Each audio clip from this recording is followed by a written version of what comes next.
Okay, so just to continue a little bit more about the Chinese-Tibetan situation, one thing that has happened in recent years is a lot of the lamas have gone to Chinese communities in Taiwan, Malaysia, Singapore, different places, and given a lot of initiations and done a lot of pujas and ceremonies.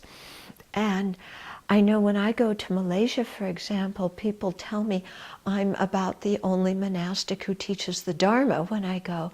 That most of the others, I'm sure Lama's Open does too, but you know, most of the others who are there are doing pujas and initiations.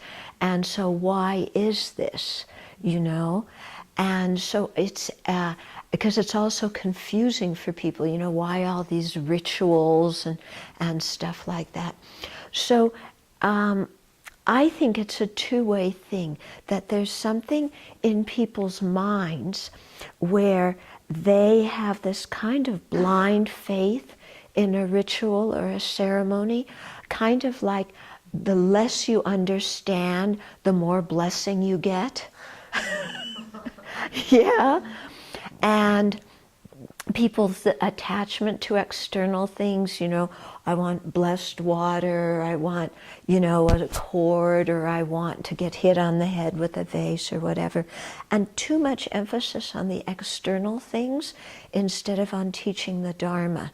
And so because many times people want this, then that's what they request for the lamas to give. And so the lamas come and give this. And then also they receive many donations from this as well, because the people who have great faith, you know, want to reciprocate. Whereas, you know, the real thing is the Dharma teaching. And I remember when His Holiness was teaching in the Bay Area, maybe about 10 years ago, he taught this incredible teaching on the Heart Sutra. And then on the last day, he gave the Medicine Buddha initiation.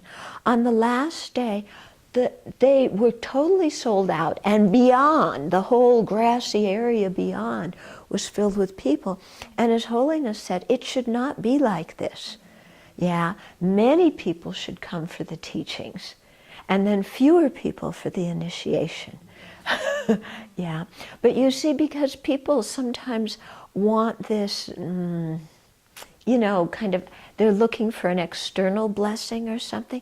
So it's a two-way thing. Part, I think, comes from the lamas, part comes from the people. But, you know, when people ask you about that, then you explain that. But then, you know, what we're doing is we're really emphasizing the Dharma teaching, because that is what really helps people change. You know, it's not a thing of being in a room while a lot of, you know, the bells and the drums and the horns and the language you don't understand, and that's going to purify your karma. No, it's what you do with your own mind that purifies your karma. And it's your own study and implementation of the teachings that creates merit and gains the realizations. Okay. But there's a lot of confusion about this in these countries, and oh, why do Tibetans do all of this stuff, you know? Okay.